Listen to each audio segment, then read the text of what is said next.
Tko to puše kolegama u vrat, a onda nas želi poslati u rat? Ne zna da je čovjek čovjeku brat, bitno mu je biti bogat birokrat. Tko se mača lača, od mača i gine, zato izbjegni rat i moli se Bogu, sine. Jer rat sije tugu, smrt i ruševine i ne možeš se ponosit nikad njime. Radije vidi kako spasit živote ovdje, mlade, stare, otkucaje srca nevine dječje. Branitelj se može biti i bez puške, prekidati spone đavla bez zadrške.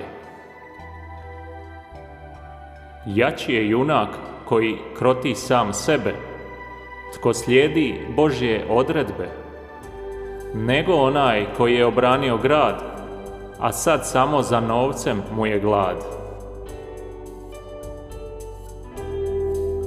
Braniteljima pravim hvala i dika, ali ne smiju nikad živit od lovorika.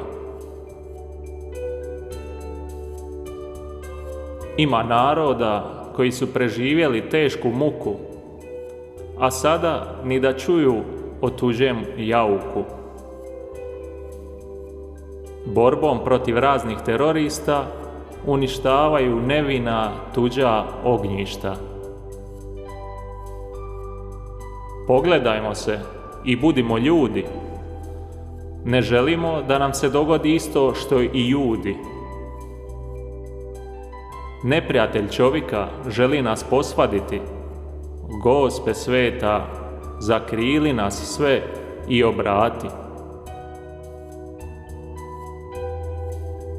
Da nam budućnost bude svijetla, nek nas vodi dječak iz Nazareta.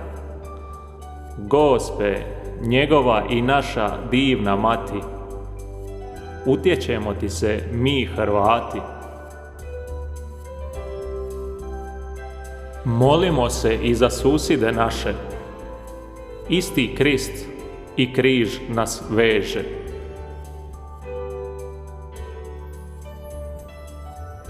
Ne slušajte one što dižu buku, hajku i graju, već molimo za mir u našem kraju.